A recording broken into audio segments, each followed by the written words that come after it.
The heater in the rental car had died an hour ago, and now the silence was louder than the wind. Elena couldn't feel her toes. Her breath hung in the air inside the luxury sedan, a ghost of the life she was about to lose. The snow wasn't falling anymore. It was driving sideways, batting the windows, turning her expensive vehicle into an iron tomb. She closed her eyes, the cold seeping into her marrow, accepting that the presentation in Chicago didn't matter. Nothing mattered. Then a sound cut through the gale. A heavy thud. Then another. A shadow fell over the windshield.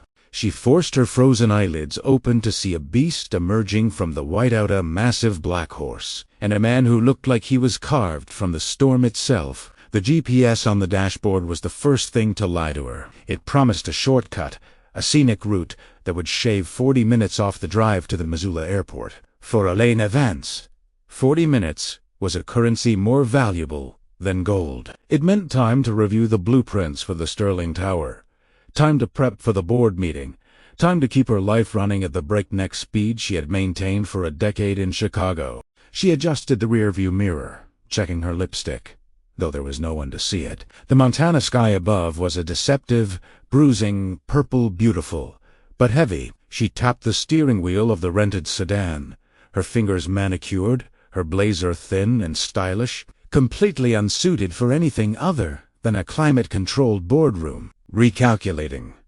The digital voice chirped. Elena sighed, looking out at the road. The pavement had turned to gravel miles ago, and now the gravel was disappearing under a layer of fresh powder. The tall pines on either side of the narrow track stood like silent sentinels, watching her mistake unfold in slow motion. "Come on," she whispered, her voice tight with stress. "Just get me to the highway." The first snowflake hit the windshield like a warning shot.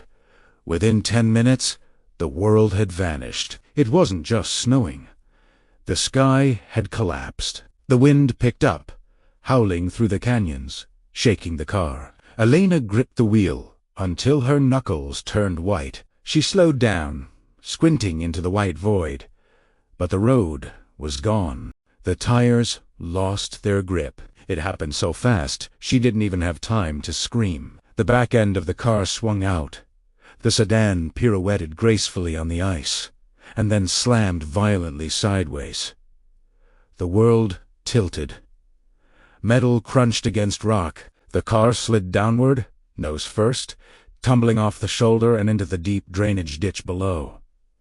Silence. The engine sputtered and died. The dashboard lights flickered and went black. Elena sat frozen, her heart hammering against her ribs like a trapped bird. She turned the key. Nothing. She tried again. A hollow click. She grabbed her phone. No service! No, she breathed, panic rising in her throat like bile. She pushed against the driver's side door, but it was jammed against the earth. She scrambled to the passenger side, shoving the door open against the weight of the wind.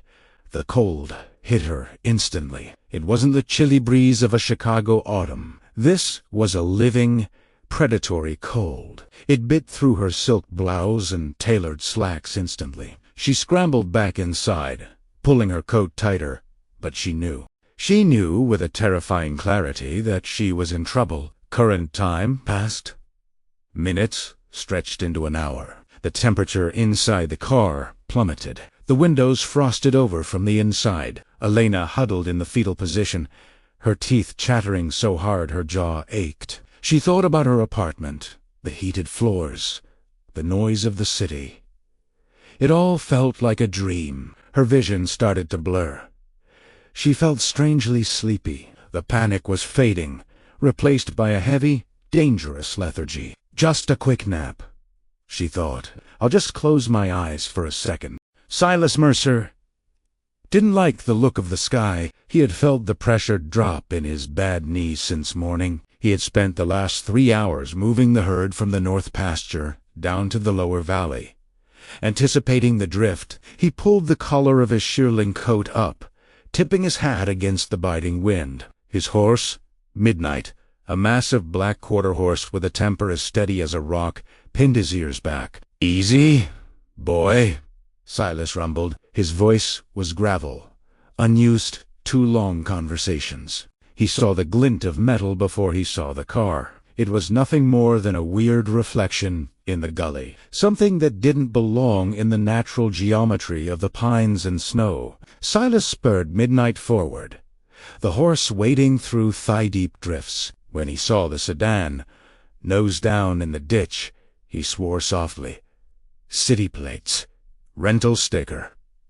"Damn fools," he muttered. He dismounted his boots, crunching heavily. He didn't expect to find anyone alive. The car looked like it had been there a while. He wiped the snow from the passenger window and peered in. A woman, curled up on the seat. She wasn't moving. Silas didn't hesitate. He wrenched the door open. The wind howled into the cabin, swirling snow around the leather interior. Airy hatchet in his gloved hand touching her shoulder. "Mom," she didn't react. He touched her cheek, ice cold. But then, a faint flutter of eyelids. "Wake up," Silas commanded, his voice booming over the wind. He unbuttoned his heavy coat, pulling the thick wool blanket from his saddle roll. Elena opened her eyes. She saw a shape, a mountain of a man, a dark hat, a jawline covered in stubble, eyes the color of slate. She couldn't speak. Her lips were frozen. "You're freezing," he stated, the obviousness of it stark. "Can you walk?" She tried to move her legs, but they felt like wood. She shook her head weakly. Silas leaned in. He smelled like wood smoke, leather, and horse. It was an overwhelming, earthy scent that cut through the sterile cold. He scooped her up as if she weighed nothing more than a feed sack. "Hold on to me," he said. He carried her to the horse. He wrapped her in the wool blanket, then mounted behind her, pulling her back against his chest. He opened his coat and wrapped the edges around her, trapping his body heat against hers. "Don't go to sleep," he growled, near her ear. "You keep your eyes open, you hear me?" The ride was a blur of motion and wind. Elena felt the heat radiating from him, a furnace in the abyss. She drifted in and out of consciousness, focusing only on the rhythmic crunch of the horse's hooves and the steady beat of the man's heart. Against her back, they arrived at a cabin. It wasn't a small shack, but a sturdy, log-built ranch house that looked like it had grown out of the ground. Warm, yellow light spilled from the windows. He carried her inside. The assault of the wind vanished, replaced by the crackle of a massive stone fireplace. He set her down on a leather sofa. "I need to get these wet clothes off you," he said, his voice matter-of-fact, devoid of anything but urgency. "You have hypothermia." Elena was too weak to protest. She'll let him wrap her in thick quilts. He disappeared into the kitchen and returned with a mug of something steaming. "Drink," he ordered. It was broth, salty, hot, life-saving. As the warmth hit her stomach, the shivering started violent, uncontrollable shakes as her body tried to restart its internal engine. Silas sat in the armchair opposite her, watching her with hawk-like intensity, adding logs to the fire until the room was sweltering. "Thank you," she chattered, her voice barely a whisper. "Don't thank me yet," Silas said, leaning back. "Storm set in. Bridge is likely iced over. You aren't going anywhere for a while." Elena woke up to the smell of coffee and bacon. For a moment, she panicked, reaching for her phone on the nightstand, but her hand hit rough-hewn pine. She sat up. She was in a bed, under a quilt that felt like it weighed 20 pounds. She remembered. Tikrash, the cowboy. She found her clothes dried and folded on a chair butt. They looked ridiculous to her now. Thin fabric, impractical cuts. Instead, she found a flannel shirt and heavy wool socks left out for her. She put them on. They swallowed her frame. She walked out into the main room. The cabin was beautiful in a rugged, austere way. No TV. No laptop. Just books, tools, and a wall of windows looking out onto a world of white. Silas was in the kitchen, turning eggs in a cast iron skillet. He looked different without the heavy coat. Broad shoulders stretched a denim shirt tight. He moved with an economy of motion, precise and deliberate. "Morning," he said, without turning around. "Coffee's in the pot." "Where am I?" Elena asked, wrapping her hands around a ceramic mug. "Dublin Ranch." "About 30 miles from nowhere," Silas replied. He plated the eggs and slid a dish toward her at the wooden table. "Eat." "I need to call my office. I have a presentation on Thursday." Silas looked at her then. His eyes were striking, intelligent but guarded. "Phone lines are down. Cell towers don't reach this deep in the valley, and the road to the highway is under 6 feet of drift. So I'm trapped." "You're safe," he corrected. "There's a difference." The first 2 days were a battle of wills. Elena paced the cabin, checking her phone every 10 minutes, frantic with the withdrawal of her busy life. Silas ignored her anxiety. He went out to feed the horses, chopped wood, fixed tack. He was comfortable in the silence. Elena found the silence deafening. "How do you stand it?" she asked him on the 3rd evening. They were sitting by the fire. The storm had broken, but the snow was too deep to traverse without a plow. "Stand what?" Silas asked, sharpening a knife with a whetstone. "The quiet, the nothingness." Silas pushed. "It's not nothing. It's everything. You just have to learn how to listen to it." "I listen to traffic. Sirens. Construction," she said, hugging her knees. "That's noise." Silas said softly, "That ain't listening." Over the next few days, something shifted. Elena stopped checking her phone. She started watching him. She watched how he cared for the animals with a tenderness that contradicted his gruff exterior. She watched how he checked the perimeter fences. One afternoon, she insisted on helping. "I can't just sit here," she argued. He looked at her, then tossed her a pair of heavy gloves. "Come on, then." They spent the afternoon clearing a path to the barn. It was grueling work. Elena's muscles screamed, but for the first time in years, she felt actually tired, not just mentally drained. Standing in the barn, surrounded by the smell of hay and warm animals, she stroked Midnight's nose. "He likes you," Silas noted, leaning against a stall door. "He saved my life," Elena said. She looked up at Silas. "You both did." The air between them changed. It wasn't just gratitude anymore. It was awareness. She noticed the scar above his eyebrow. He noticed the way the light caught the gold in her eyes. "Why do you live out here alone, Silas?" she asked. It looked Hawaii, his jaw tightening. "People are complicated. Horses make sense. Land makes sense. You treat the land right, it takes care of you. You treat people right. Well, sometimes they just take what they can and leave. Is that what happened to you?" He didn't answer, but the look in his eyes was answer enough. That night, the tension was palpable. They stood on the porch, watching the moon rise over the snow-capped peaks. The air was crisp, cleansing. Elena shivered, and Silas instinctively stepped closer to block the wind. They were inches apart. She looked up at him, her breath hitching. Elochet downed his gaze, dropping to her lips. His hand twitched, as if he wanted to reach out and touch her face. The silence wasn't empty now. It was full of unsaid words, of a magnetic pull that terrified and thrilled her. "Elena," he whispered, her name sounding foreign and precious on his tongue. She leaned in, her heart racing. The sound of an engine shattered the moment.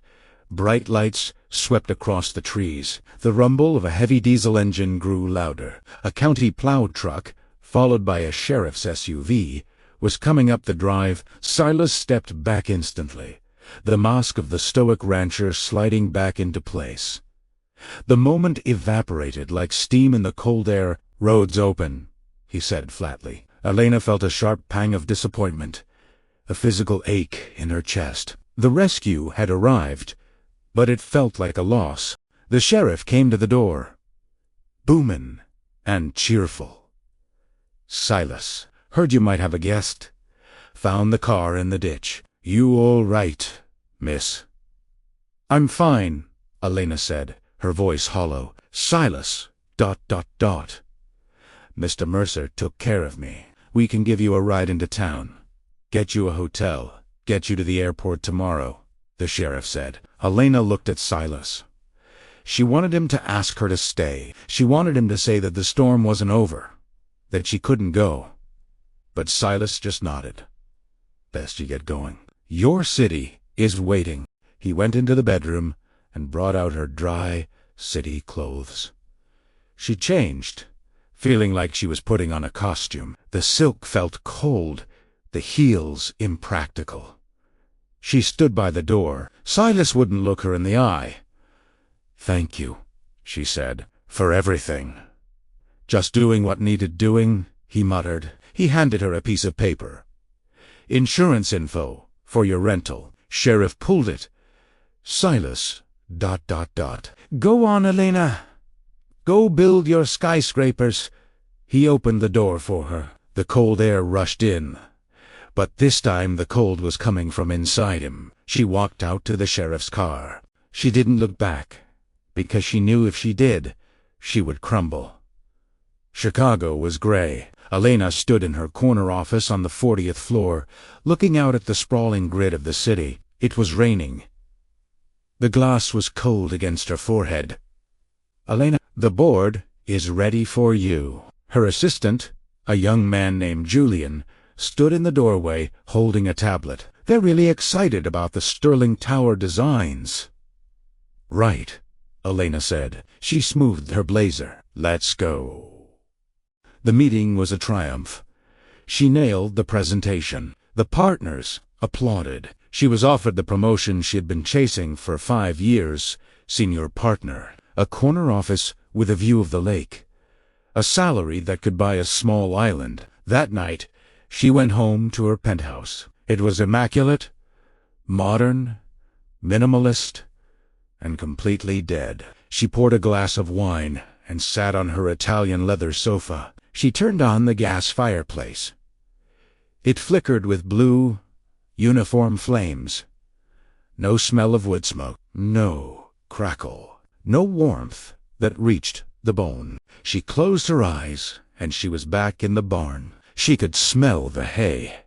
She could feel the rough wool of Silas's blanket. She could hear his deep voice explaining the difference between a pine and a spruce. She looked at the blueprints spread out on her coffee table. Lines, angles, steel, concrete, cages for people to live in, stacked on top of each other, never touching the earth. She picked up her phone. She scrolled through the photos she hadn't taken. She didn't have a picture of him, just the memory of his eyes, slate, gray, and lonely. "I'm miserable," she said aloud. The words hung in the empty apartment. She had everything she thought she wanted, and she was starving. She looked at the calendar. It had been 3 weeks. The snow in Montana would be melting. The calves would be born soon. Silas had told her about calving season, how he had to check them every few hours. He was doing it alone. Elena stood up. She walked to the window and looked down at the traffic. The red taillights looked like a river of blood. "I can't do this," she whispered. She turned around. She didn't pack a suit. She packed jeans. She packed the thickest sweaters she owned. She grabbed her boots. The drive up the mountain was different this time. The snow was retreating, leaving behind patches of vibrant green earth. The sky was a brilliant, piercing blue. Elena's heart was in her throat. She had no plan. She didn't know if he would even talk to her. He had sent her away. He had told her she belonged in the city. She turned onto the gravel road of the no trespassing sign was still there, crooked and She drove past it. She saw him in the lower pasture. He was fixing a fence line, wrestling with a roll of barbed wire. Midnight was grazing nearby. Elena stopped the car. She got out. The air hit her pine, mud, wet grass.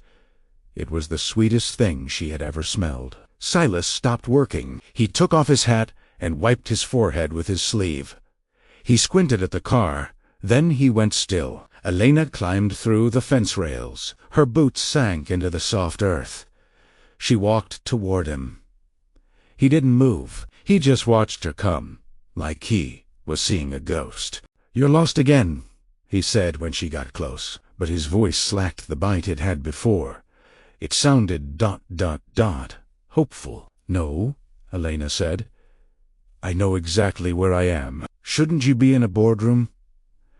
Building glass towers?" "I quit," she said. Silas's eyes widened slightly. "You quit? I realize something. Silas, you can't build a life out of concrete. You need roots." She took a step closer. "I missed the quiet. I missed the fire." She paused, her voice trembling. "I missed you." Silas dropped the wire cutters. They fell into the grass with a dull thud. He looked at her, really looked at her, searching for any sign that this was a game. "This life, it ain't easy, Elena. It's hard work. It's lonely." "I don't want easy," she said. "And it doesn't have to be lonely." She reached out and took his hand. His skin was rough, calloused, warm. "I ran away because I was scared," she whispered. "But I'm not scared of the mountain anymore." Silas let out a breath he seemed to have been holding for weeks. The stoic mask crumbled. He pulled her to him, his arms wrapping around her with a desperation that told her everything she needed to know. "I thought I'd never see you again," he murmured into her hair. "You're stuck with me, Cowboy," she cried, tears spilling onto his denim shirt. "I'm not going anywhere." He pulled back just enough to look at her. The sun was setting behind the peaks, casting the valley in gold and violet light. "Welcome home, Elena," he said. And then, finally, beneath the vast Montana sky, Ikisidere. It wasn't a polite city kiss. It was deep and slow, tasting of fresh air and promises kept. The wind rustled through the pines, sounding like applause, as the architect and the rancher began to build something that would last forever.